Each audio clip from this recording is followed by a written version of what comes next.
Hi, I'm Anne Fadiman, and welcome to my virtual Bulldog Days class. Welcome, virtual pre-frosh. Virtual pre-frosh makes you sound like characters in a virtual reality video game. In fact, I know that like me, you are actual people, and in this era of COVID, you're probably cooped up at home in front of a laptop, just like me. Even though I'm called the Francis Writer in Residence at Yale, at the moment, I'm very much not in residence at Yale.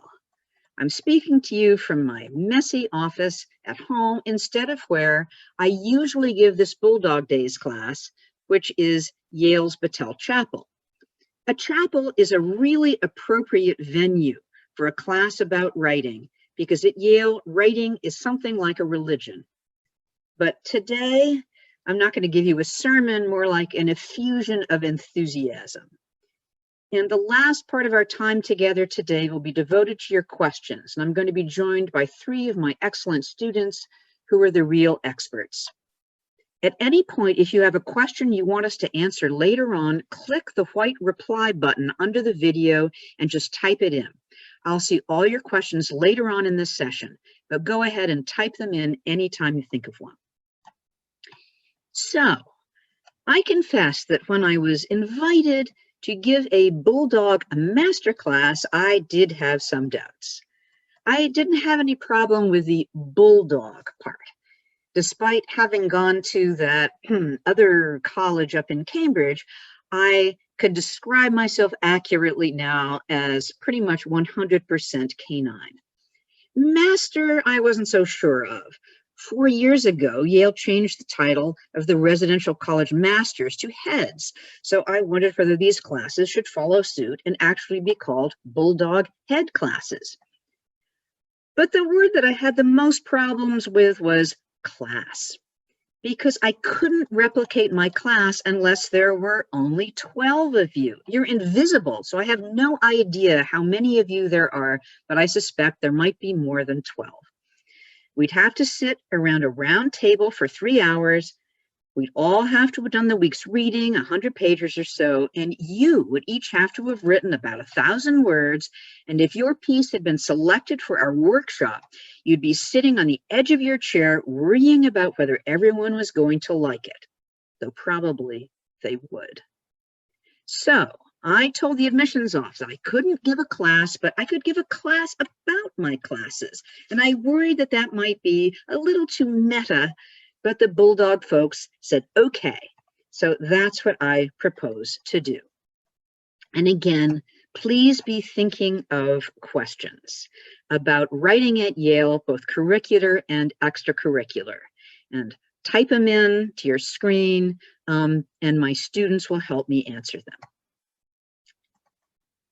So people often ask me, can writing be taught? The writer William Zinsser, who used to teach a legendary writing class here at Yale, said the answer was no, writing cannot be taught, but it can be learned. And that sounds like a sort of impenetrable Zen koan, like the sound of one hand clapping. But I actually agree with Bill Zinsser. If you happen to be lucky enough to be graced with the divine spark, and you're a good writer already, you can learn to write better in a writing class, but it's not usually from anything the professor says. It's partly from the reading, partly from our deadlines, which give you a kick in the pants, often sorely needed, but mostly from being surrounded by peers who write really, really well. Many of you virtual pre-frosh are probably accustomed to being in classes where you're the best writer in the class. And that may make you feel proud of yourself, but it's not the best way to become a better writer. But at Yale, you'll be surrounded by incredibly good writers, some even better than you. Good writers create a rising tide that lifts all boats. And I have to say that Yale is a pretty great place for a young writer. Despite my connection to that other university up north, I have to say, honestly, that I don't know of any other college in the country that offers better opportunities for young writers than Yale does. Much of the most exciting stuff goes on outside the classrooms, on Yale radio and in student publications. If you go to any Yale dining hall, you'll see shelves, racks full of student periodicals. And a little later in this session, I'll show you a few of them. Every week, there are talks and readings by well-known journalists and novelists and poets. There's a weekly emailed newsletter compiled by something called the Yale Journalism Initiative that tells you about writing-related events on campus, and also about jobs and summer internships that you get the scoop on before anyone else does. It's incredibly helpful. Yale offers a pretty dazzling array of writing classes too. So this year, there have been classes in fiction, journalism, poetry, playwriting, screenwriting, science writing, humor writing, young adult writing, writing the television drama, writing about the environment, writing about place, writing about art, writing about dance, writing about food, and writing about the performing arts. Is it 7 p.m. on Wednesday, April 22nd? It's called the Concentrators' Ball, and no one remembers why, since, alas, there is no dancing whatsoever, just reading aloud, and lots of clapping and hollering. And I mentioned that date because this year it's virtual and you can attend. I'm working with the admissions folk on enabling a live stream so you pre-frosh can tune in via a YouTube link. And once that's arranged, the info will be shared on the 30 Bulldog Days virtual calendar. So my own genre of writing is not quite so dazzling as some of the ones I've mentioned. I think of it as non-non, as in non-academic, non-fiction. It's defined more or less by what it's not. Like my colleagues, I'm fortunate that Yale's reputation attracts good writers, so that in nonfiction, if you teach at a place like Yale, you can count yourself lucky every day to have absolutely remarkable students.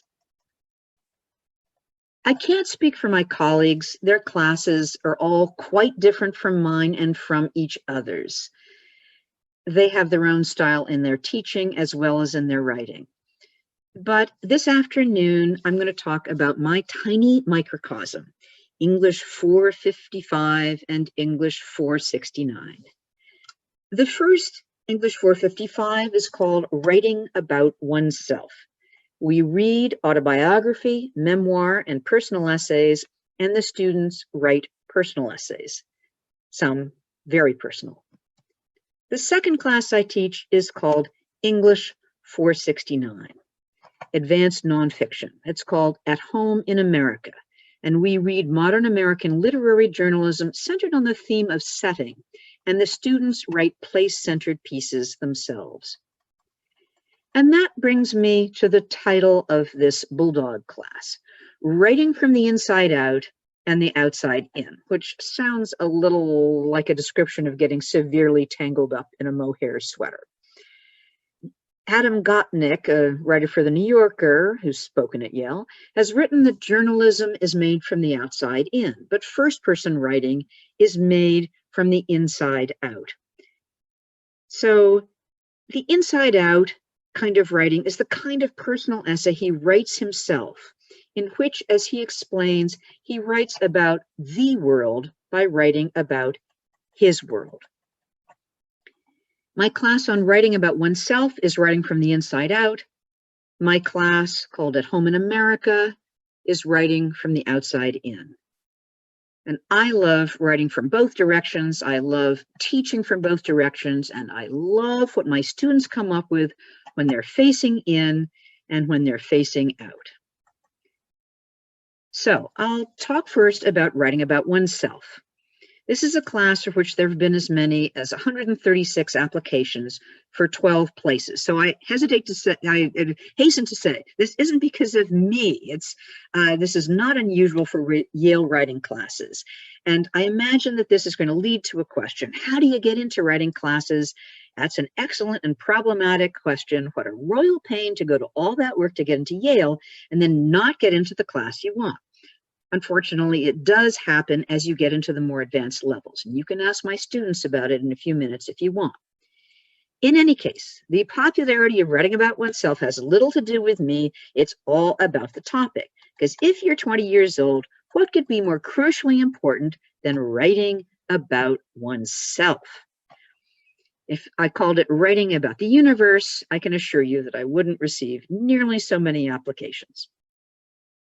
The one advantage of having such a huge pool to choose from is that the students are astonishingly good. Good, excuse me, and they are not all alike. I usually don't take first years, but this year, my Writing About Oneself class has members from all 3 of the other classes. I pay no attention to majors when I'm accepting students. In my current class of 12, there are 9 different majors, and that variety really adds to the fun. My classes have contained many, many future writers, writers of books, writers for magazines and newspapers and radio, writers for online periodicals, 2 staff writers for the New Yorker, 5 reporters for the New York Times, and 1 White House speechwriter who did improv at Yale before going on to write jokes for President Obama. But also lots of future professors and lawyers and doctors and filmmakers, plus 1 private detective. In other words, writing well helps you no matter what you end up doing. And those students didn't become successful because they took my classes. They were going to do amazing things, whether they'd met me or not. I was just one of the many people at Yale who had the privilege of giving them an encouraging nudge. So we sit around a table for 3 hours, a table that's a little too small, the exact opposite of social distancing, so that we feel like a tight circle.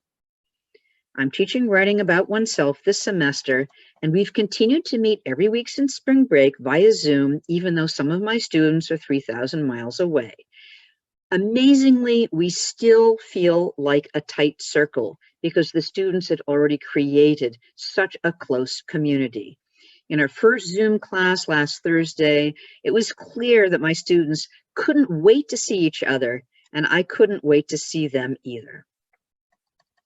When we're on campus, I also meet with each of my students individually for an hour every other week to edit their pieces together on my laptop in my Yale office. And we're still continuing to do that virtually through the miracle of Zoom. Writing is so scary. All writing is scary, but it's especially scary if you're writing about yourself or the people you love, about your father's cocaine addiction or your mother's rheumatoid arthritis, about your insomnia or your acne or your bulimia or your sexual orientation or your childhood in a religious commune or your failure in love. All topics my students have written about in Writing About Oneself. It's very important for us to feel safe when we write about such personal topics. The pieces are posted on a website only the class can see, and everyone takes a very serious vow of confidentiality. They're not allowed to discuss each other's pieces outside class. And the class feels safe also because they know their classmates are not going to judge them. Maybe their classmates will judge the parallelism of their clauses, but not their lives. At first, there's sort of an illicit thrill, and the students tend to be quite uninhibited in their subject matter because they're freed from the constraints of high school writing classes. So here's an email from one of my former students. This is when she was taking my Writing About Oneself class. Dear Anne, I thought you might enjoy hearing that what my mom demanded for Mother's Day, above all other options, including flowers, chocolates, and a homemade dinner, was a booklet of the essays I wrote for your class. I obliged, at first with the intention of sending her a rated PG version, but I quickly discovered that when I removed everything X-rated, only about 35% of the original content remained. That student, by the way, was one of my best ever and has since had a dazzling career as a writer. So, at the beginning, there's a lot of cathartic blurting. After a while, the X-rated stuff tends to become more PG-13, and the students start to write about less earth-shaking but still very meaningful topics, such as being a picky eater or working on a medical marijuana farm in Northern California, or failing to be chosen homecoming king at a high school in Wichita, or having a part-time job in a Yale laboratory cataloging monkey bones. Here's the first paragraph from that last piece. After lunch on Wednesdays, I catalog monkey bones. I have cataloged quite a variety: white bleached bones, yellow greasy bones, brown crusted bones, bones suffering from osteoarthrital lipping, juvenile bones whose epiphyseal lines have not yet fused, broken bones, shining bones, dusty bones. I type up an inventory in the basement of the Yale Biological Anthropology Laboratory in a room with garbage bins labeled preserved monkey cadavers. Now, if you read that first paragraph, how could you keep on? How could you prevent yourself from keeping on reading? So the pieces are posted online on our special class server. And if they're late, my students generally apologize profusely to their classmates because they know everyone is panting to read their pieces and they'll be disappointed if they're late. So here are 2 notes posted in previous years on our class website. A heads up, mine will be at least a couple of hours late. I'm really struggling and it's 2 times as long as it should be, but 1/8 as good. Here's another. While we're apologizing, it seems as if my essay about angels, my mother, psychoanalysis, privacy, air conditioning, nuclear war, and bedrooms is less focused than I anticipated. The students are assigned long critiques of each other's work, which they email to each other. And if they really enjoy these, it gives them the sense that they perhaps might want to become an editor or a critic later on in life. And I love it when these critiques come through in my computer. They're truly helpful. There's close textual criticism, but they're also often affectionate. They get to be very close friends because they share so many secrets. And if you worry that life in a writing seminar might be cutthroat or competitive, here are some of the words that they've used in their critiques to describe each other's pieces. Fabulous, phenomenal, awesome, ace, rad, bomb, killer, dope, oh lordy, like an amazing Caldermobile. Wow, just wow. Holy moly. This rocks like nothing has ever rocked before. This must be published. Do this for a living, and will you marry me? So much for writing from the inside out. Now I'd like to say a few words about writing from the outside in. In other words, my other class at home in America. The Yale campus is a wonderful haven. It has beautiful architecture and great conversation. Everyone around you is so smart and so interesting. And now that we're not on campus, everyone misses it like crazy. But the problem is that in such an ideal environment, it's easy to forget there's an outside world.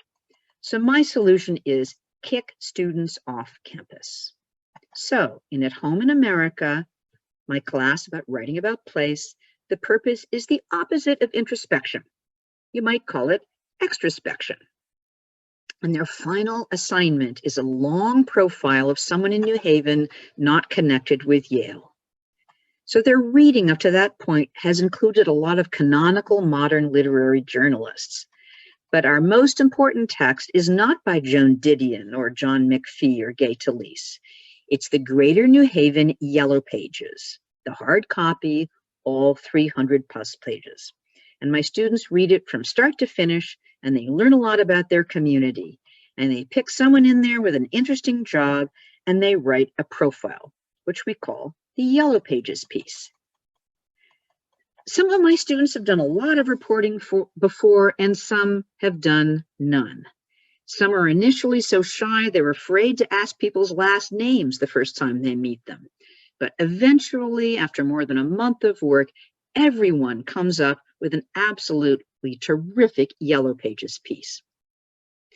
and my students get pretty obsessed with their Yellow Pages subjects. Last fall, one of my students wrote about an 89-year-old organic farmer named Guy Beardsley, and here's how she recalled the experience. She wrote, 3 months shadowing him on his farm turned into a 4,600-word profile, constituting the longest, most in-depth journalistic piece I'd ever written. The profile took over my life in the best way possible. I covered my walls with sticky notes in order to determine the piece's structure, kept a journal by my bed in case any good ideas came to me before I fell asleep, and even created a Guy Beardsley's Essence playlist of songs to listen to while I wrote. One thing that helps nudge the Yellow Pages process along is that everyone is paired with another student, not on the project itself, but as a coach and cheerleader and editor throughout. At least once a week, each student sends their partner an email about how the reporting is coming. They're called Yellow Pages partners. The Yellow Pages partners often get feverishly interested in each other's work. For instance, one year, the editor of the Yale Daily News, a very experienced reporter who went on to become a Marshall Scholar, was paired with a fiction writer who'd never done any reporting. Victoria was writing a profile of Mark Cohen, a fourth-generation locksmith. Here are some of the questions that Andrew suggested that Victoria ask the locksmith. Did Mark ever see key making as a key to a different career? What is his most treasured key? What does that key unlock? What is inside this container or home or room? What secrets does he have locked inside his safes? Inside his head? Is the door to his office generally open or locked? Did he ever pick a lock as his child, illegally or rebelliously? Has anyone ever broken into his house, his store? Does he make keys for Yale's secret societies? Has he ever lost his keys? And those questions went on and on. There were 27, and Andrew ended it with, Victoria, I'm happy to brainstorm more at any time if you'd like. It was fun. And Victoria wrote Andrew back with a list of suggested questions to ask his profile, a hypnotist. And I might add that as part of his reporting, Andrew got hypnotized. There's a lot of friendly competition about who has the most stellar Yellow Pages partnership. Here's a note posted on our class website. Sorry this is late. In our ongoing efforts to supplant Preska and Emma as best Yellow Pages partners, Victor and I line edited each other's pieces last night, and because Victor is the best, he took mine at 2 a.m. and got back to me at 5 a.m. The aforementioned Preska responded, you question the supremacy of my Yellow Pages partnership? Fie! This can be decided only with swords. I and my second will meet you in the Silliman courtyard at dusk. As far as I know, this duel never took place except virtually, and no blood was spilled. Some Yellow Pages topics are serious. A nun, a genealogist who specializes in tracing relatives lost in the Holocaust, a geriatrician who works with elderly patients with Down syndrome. Some are considerably less serious. A chimney sweep, a wedding planner, a bra fitter, a squirrel rehabilitator. Yes, that's really a full-time occupation. And a blacksmith who forges swords, which might have been useful for that duel in the Silliman courtyard. A few years ago, one student wrote about a mortician. Here is the first paragraph of her profile. On a nippy but sunny morning in October, I lay in the latest casket to arrive at Howard K. Hill funeral services in downtown New Haven and wondered what it would be like to continue lying there for the next 500 years or so. The interior was ordinary crepe, but it was well cushioned, and I liked the way the padding molded around my head. But there wasn't much elbow room, and my arms automatically folded over my chest. I realized that in our modern age, it would be a most impressive feat for the deceased to turn over in his grave. That's so good, it just made me whistle with admiration. There's no greater pleasure for a writing teacher than reading one's students' beautiful prose. But it's far better to hear student prose from the horse's mouth, and we're fortunate enough to have 3 particularly excellent horses in our midst today. They're all seniors who have contributed a great deal to Yale's writing community. They're going to help field your questions, but first I'd like to do 2 things. The first is to show you some of Yale's student periodicals, a PowerPoint compiled by one of these students, Mark Rosenberg. Can we have the PowerPoint, please?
Thank you, Mark.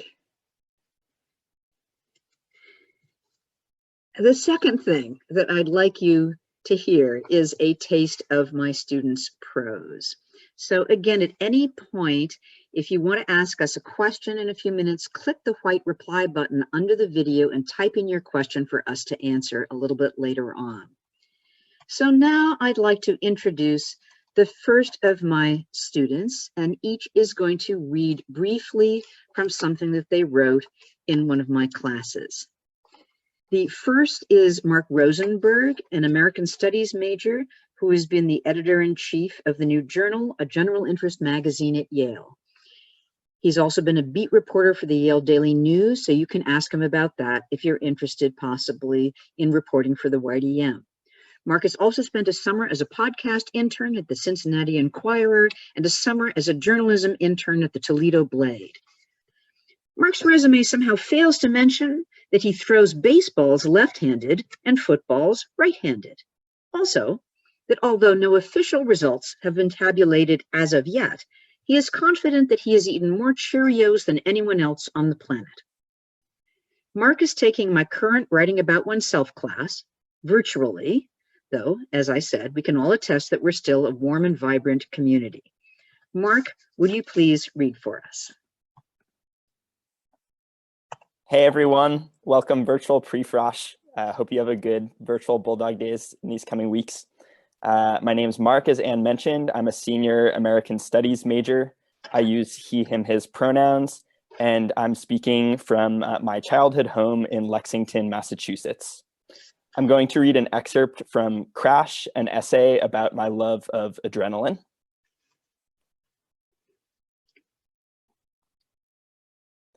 I crave speed. It makes me feel like the anti-hero in my own action movie, the lone still object in a blurry time lapse. The camera is on me, my makeup is perfect, and everyone else is just an extra. Innocent pedestrians duck for cover as I attempt to break the land speed record in my parents' Subaru. See me barrel to the rim like LeBron James, if he were white, 5'9", and wore tortoiseshell glasses. Feel the goosebumps explode on your forearms as I toggle between browser tabs like I'm out to crash a server farm. Watch in awe as I write a 15-page paper in a single sitting, fueled by egg, cheese, avocado sandwiches alone. Did you see our protagonist trace the evolution of grunge music as an aesthetic response to Reaganism, then take a swig of mango smoothie like it was nothing? Did you see that? Pause, rewind, play it back. In the unlikely event that my acting doesn't earn my life an Oscar, the score will. The soundtrack is deafening.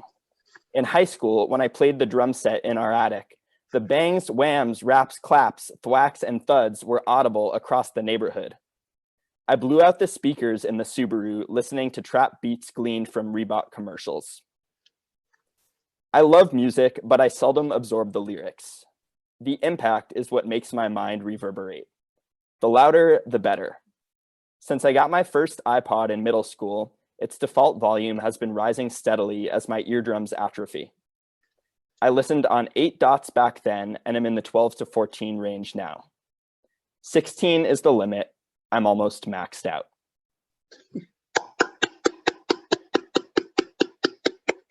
Thank you, Mark. Next, we have Mara Hoplamazian. They're an American Studies major. Mara, who uses they, them pronouns, has been a show host at Yale Radio. They've also been a peer liaison at the Office of LGBTQ Resources, the captain of the Yale women's rugby team, an audio production intern at the Smithsonian Institution, and a wilderness first responder. Mara took At Home in America last fall and wrote their Yellow Pages piece about a plumber. Their experience was a testament to persistence. They called 38 plumbers that they found in the Yellow Pages and left messages with all 38. 35 didn't call back. The 36th called back, but then stopped returning Mara's calls. The 37th said his lawyer had advised him not to be interviewed. But the 38th was Ralph, who let Mara shadow him for 6 weeks and turned out to be one of the best Yellow Pages subjects ever. Mara? Hi, Virtual Prefrosh. I hope you guys are doing well. I'm excited to be here. My name is Mara. Like Anne said, I use they, them pronouns. I'm from Chicago, but today I'm coming at you live from my off-campus apartment in New Haven. And I'll be reading from Untidy Situations, which is a profile of a local plumber. One day, I accompanied Ralph Warner when he visited a flustered man who lived in a fancy house in a fancy Connecticut suburb. The scent of a fall-themed Yankee candle hung in the air. The client greeted Ralph with a handshake and me with a confused nod. He said there was a bottle of Vaseline stuck in his child's toilet. The toilet, a retro American standard, was the color of sand. Ralph unscrewed the bolts that connected the base of the toilet to the floor and leaned it from side to side until the seal on the wax gasket released and he could lift the toilet and lower it to rest. By now, Ralph had spent 5 weeks teaching me about plumbing. Looking at the toilet, open and prone, I could name every part. The flush valve, the fill valve, the ball cock, the flapper. I knew exactly what happened when the client's kid pushed the flush lever. The flapper opened and released a stream of water through the hollow ridges underneath the seat into a series of holes set at precise angles to encourage the swirling motion that helped with the flush, and the bottle of Vaseline, along with whatever else was in the toilet bowl, tried to move through the trap, that curved channel at the base of every toilet, which connects the drain pipe to the bowl. The bottle moved up, down, over, and down again, and got stuck in the over part. As Ralph searched for the bottle of Vaseline, he instructed me to stand bowl side and watch for it to emerge. He worked the metal drain snake, and then when the snake didn't do the trick, worked a wire hanger bent into a J shape, and then when the wire hanger didn't pull through, worked one of the channel lock wrenches into the trap. I held a plastic trash bag open for him. Just as I began to doubt that the bottle would ever emerge, Ralph, wrenched deep in the trap, amongst all the liquid and all the shit and all the mess of accumulated toilet paper, plucked it out as if he were picking a flower. It was Neosporin, not Vaseline. There was a celebratory whoop. Was that a good yell? The client asked. Yeah, Ralph replied. We got it.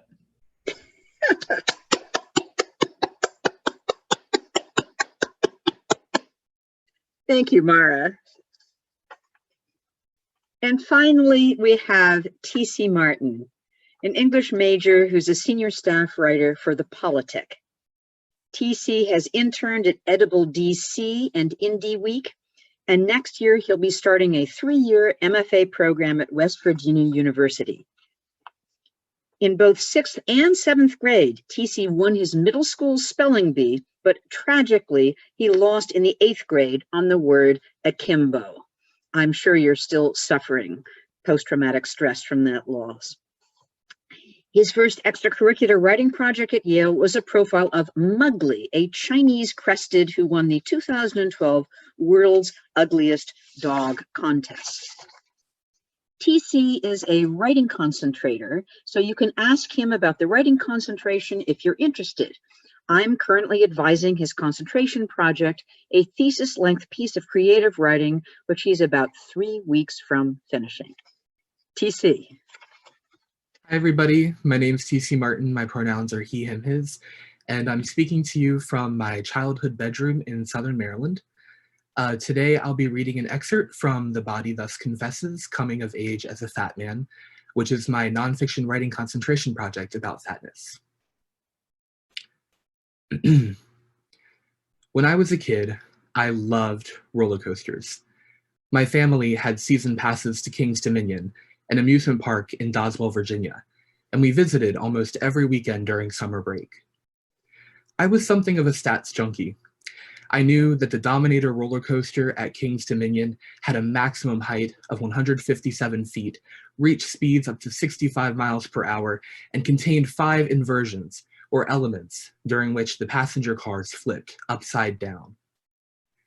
I could rattle off such numbers for any roller coaster in King's Dominion, or at any other amusement park between the Atlantic and the Mississippi. One day in the 9th grade, my parents and I visited Busch Gardens theme park in Williamsburg, Virginia. My favorite roller coaster was there, the Apollo's Chariot. It had no inversions at all. Its brilliance was in its hilly, dragon-like design. During the 2-minute and 15-second ride, passengers experienced almost 30 seconds of zero-G airtime. For almost 30 seconds, you believed you were flying.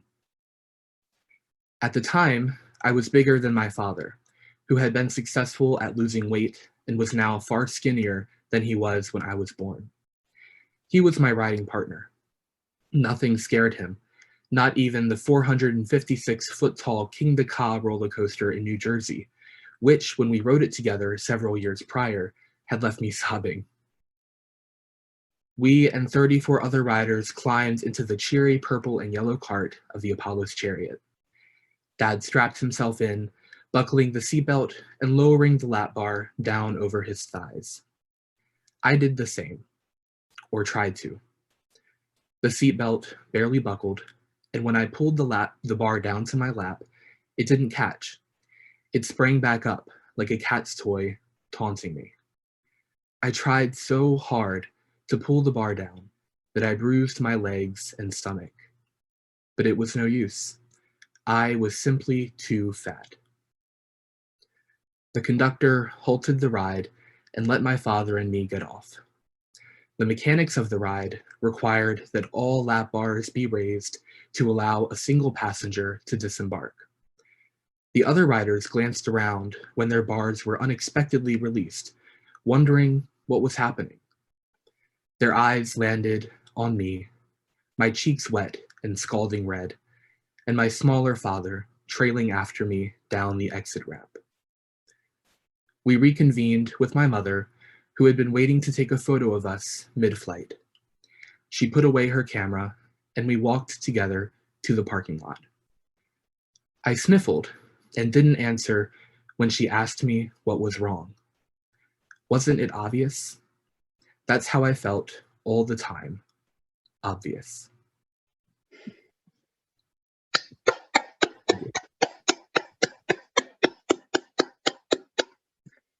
Thank you, TC. When students write as well as Mark and Mara and TC, I feel less like a teacher than a bullfighter.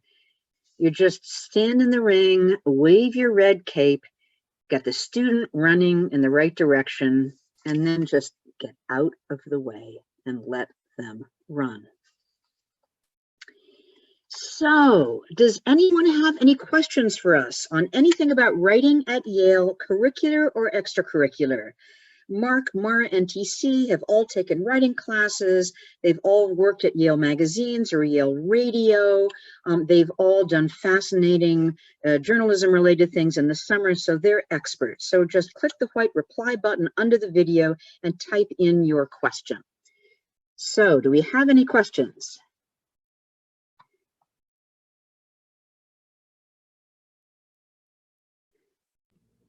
Can you see them in the chat? Okay, I just saw one. Bryn asks, is it possible to do the writing concentration as a second major? Only if you are an English major and another major. You can't do the writing concentration unless you're an English major, but many people are double majors in English and something else. And if you are majoring in something else, and I'm sure my students have many friends in this category, and you're not an English major, you can often get somebody to advise an independent study for credit that will allow you to write a long creative writing project similar to a concentration project. Hetty asks, what is the format of creative writing English classes? How does the classroom, let's see, maybe if I click on this, I couldn't see the whole question. Let's see. Yes, I can. How does the classroom work and function? So let's see. How about having one of my students answer those questions? Does one of you want to take a crack at it? Mark, you're in my current class, so why don't you take a crack? Sure. So as Anne mentioned earlier, I'm taking Anne's spring course, which is writing about oneself. And it's a really, really collaborative atmosphere, which I've loved. Workshopping and discussing each other's pieces is a huge part of the course, and we do that almost every week. And you're also partnered up for major assignments. So you have the opportunity to bounce ideas off your partner and give them feedback, and in many cases, build a close relationship. So it's very collaborative, but you also get to work one-on-one with great professors like Anne, which has, in just a couple months, improved me so much as a writer. Thank you. It's been a pleasure, Mark. Do we have another question?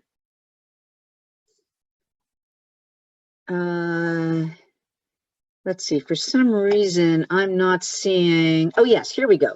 Madeline asks, I have a passion for creative writing, but as of right now, I'm not planning on majoring in it. Is there still a chance to get into these very selective writing classes? And then she has a second question, and I'll ask that separately. So Madeline, absolutely. So as I mentioned, I have students who come from 9 majors in my current class. I gave no preference to the English majors. I've got a physics major who's, as Mark can attest, is one of the best writers in the class. So absolutely, you can get into the most advanced writing classes. You can get incredibly involved in periodicals. My guess is that English majors probably constitute a minority overall in advanced writing classes and periodicals. So perhaps Mara, since you are not an English major, you're not a writing concentrator, can you talk about your experience a little? Yeah, for sure. Yeah, so I'm not an English major, I'm an American Studies major, but I took my first writing class my first year. I took writing the contemporary essay, which is English 120, and from there, great class. I had writing samples. It was an amazing class, and those kinds of classes, English 114 and English 120, are pretty easy to get into as a first year. They're really accessible, and they give you good writing samples that you can then use to apply to other classes. And I've taken a bunch of writing classes at Yale, but I'm not an English major. I just have done it because I love doing it and really enjoy my classes. Yeah. Okay, so Madeline also asks, I know that your specialty is nonfiction, but are there any classes that you would recommend for an incoming first year interested in creative writing? Perfect question related to what Mara just said. So English 114 and English 120 are both really fascinating classes. English 120, and there are many, many different sections of them. So they're not hard to get into. They're taught by really interesting people. So, for example, among the past instructors of English 120 have been the religion columnist for the New York Times and a staff writer for the New Yorker. They're often taught by real writers. English 114 is on a variety of really interesting topics. Did any of you take 114? No, but at TC, did you take 120? I did. I took 120 What was with your Harper. experience like in 120? 120 was actually the first time that I started writing creative nonfiction. I had never written any sort of creative essay before coming to Yale. I took 120 my fall semester of my first year here. I took it with Barbara Stewart, who was an incredible professor, and she remained an advisor for me up until Anne became my advisor, actually. So you absolutely will meet a great professor. And the workshop atmosphere is a good way to dip your toes into that sort of learning, which I had never experienced before, for sure. And one thing worth mentioning is another class, if you're not interested in nonfiction, I mean, it seems like the entire universe to me, but I know it's not. For the last few years, Yale has had a fantastic class called English 123, and I'm sure all three of you have friends who've taken it.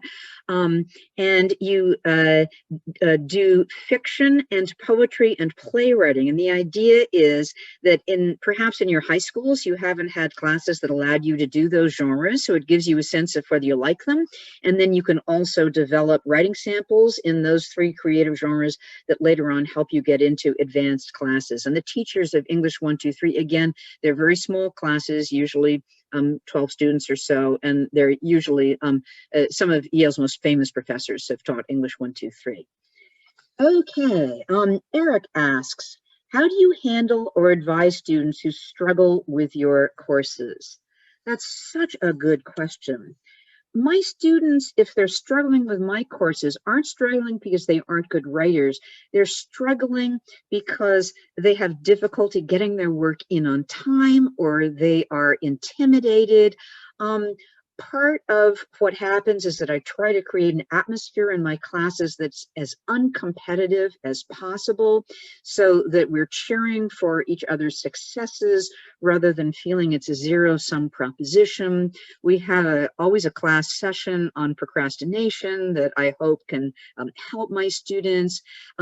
They also, with their Yellow Pages partners, for example, in English 469, as I just described, and with sort of similar partnerships in writing about oneself, when they're doing their big projects, they're checking in with a partner that is a sort of a cheerleader every week who's fascinated by what they're doing. So we try to make it as unintimidating as possible. But there are many other resources at Yale, including the Writing Center, where you can go and work with a writing partner. That's another Yale student who's an excellent writer who will help you with a piece, and they're also writing tutors in each residential college. Charlene asks, how do you ensure that your essay is still about yourself, even when the topic is centered on another person? For example, a story about a family member. So, Mark, since you're in writing about oneself, do you want to try to take that one, since I know that you wrote one of your pieces about your father, but it was also about you? Yeah, definitely. That's a really good question. And that's a challenge that Anne and I have talked through in some of our conferences this semester. But as Anne mentioned, I wrote my first essay for the class about my dad, who is actually upstairs. So hi, Dad.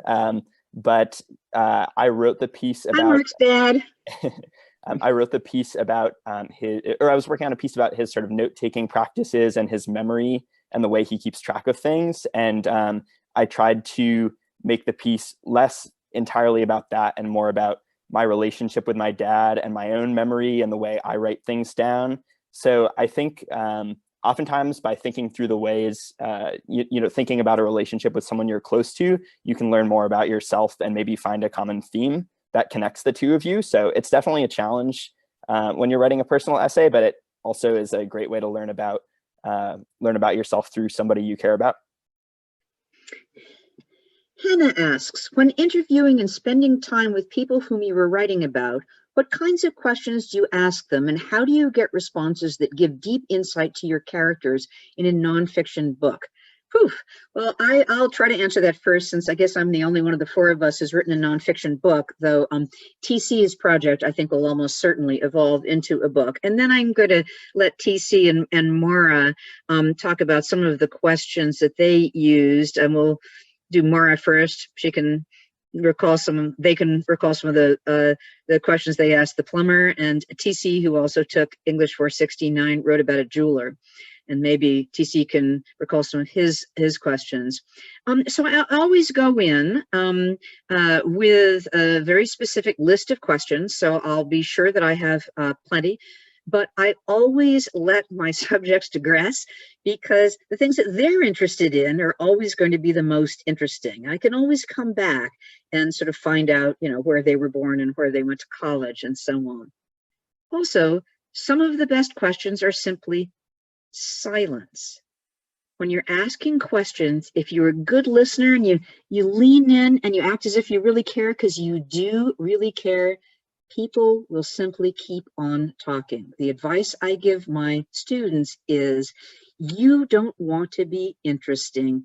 You want the people you're interviewing to be interesting.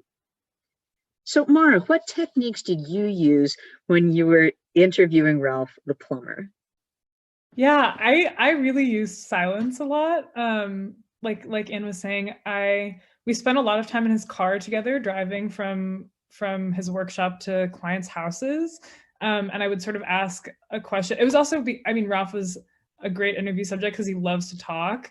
So he would just sort of start a story, and I would interject within the story to ask, oh, can you tell me a little bit more about what your father did in that situation? Or can you tell me a little bit more about how the town was changing when this was happening? But yeah, a lot of silence. I also think Ralph and I spent so much time together that I later in our interviews, I began to ask him questions that felt a little bit more like questions I would have asked a good friend or someone who I knew really well, because we had built a relationship of trust so that I could ask him like sort of more probing questions. So yeah. So TC, rather than have you answer that, the next question is a perfect one for you. So I'm going to read a question from River and ask that you answer it. River asks, on writing from the inside out, how do we get past the barriers of emotion and being deeply affected or heart-wrenched by memories? What's your experience with turning past traumas or really emotional experiences into outward creativity? So I wonder whether you could talk about that in relation to the excerpt from your concentration project that you just read and your project as a whole. Sure thing, yeah. So my project being about weight and body image and self-esteem is obviously quite traumatic in some instances. I think I'll cite a quote from a sociologist and writer named Dr. Tressie McMillan Cottom, who teaches at VCU. She visited campus last semester, and she said some people are able to write about their traumas without the scab having formed, but she's one of the people, I'm paraphrasing, but she writes after the scab has formed, essentially. And given that my weight is something that I've been thinking about for basically my entire life, I thought it was safe to say that for the purposes of the concentration project, my scab has formed. And that gives me an ability to look at some things with a certain distance. And it allows me to engage with them in creative ways where in the heat of the moment, it just often is impossible. And I would also, counsel and say that you absolutely do not have to bear your trauma in any Yale writing class. That is not the expectation. You should never feel pressed to write about something that you are uncomfortable sharing with your very intimate group, usually of 12 or even fewer people. And as far as, I took a class called Writing Trauma with Roxane Gay, who was a visiting professor last year. And she gave some really good advice about sort of resisting the voyeurism that readers so often attend to writing about trauma. and that we as writers have the power to kind of, distance ourselves from that a little bit and to keep the reader on a leash, so to speak. Because, there are parts of ourselves that we don't have to expose in our writing, and that's completely up to us. Great answer, TC. Thank you. Megan asks, does Yale have resources for students who may want to publish their pieces? Well, of course, you can publish them on campus in one of the zillion undergraduate periodicals from Mark's wonderful PowerPoint. And that, as his last slide read, that's not even all of them. And of course, you can also get experience editing at those periodicals. Or you can work at the radio station like Mara. But yes, many Yale students also publish off campus, and pieces from my class have been published in the New Yorker and the New York Times and the Pittsburgh Post-Gazette and Slate and the Atlantic and many other places. The Yale Journalism Initiative Director, Mark Oppenheimer, can be a huge help there, and often your writing teachers will connect you with former students of theirs who are editors at some of those publications. So, Madeline asks, and let's make this our penultimate question. Do you have any advice on improving writing speed? I love to write, but I often find I'm incredibly slow at it. So, TC, Mark, and Mara, you have any advice on that? TC. Well, during the last week, I've written about 3,500 words for my writing concentration project, which, a deadline so you advise an international pandemic in order to write faster? In my case, that's what works. I think more broadly speaking, during non-pandemic situations, the backspace key is your enemy. When I'm trying to get out a large volume of words for a deadline, which, ideally you'd have the writing done in your own time, but in writing classes, there are deadlines. I try not to erase anything initially until I at least, reach the word count that I'm supposed to hit. And then I'll go through and look for places where I can make things more concise and more impactful. But yeah, just really avoiding the backspace key and to not be afraid to make your first draft really, really rough. Okay, so let's let the next question from Isabella be our last one. First of all, Isabella says, those papers were amazing. And Isabella, I completely agree. What do you think being a non-native English speaker brings to one's writing style and to your class as a whole? So I'll take a stab at that first. It's very frequent for me to have a non-native English speaker in one of my classes. They are usually extremely fluent, but what they bring is an international perspective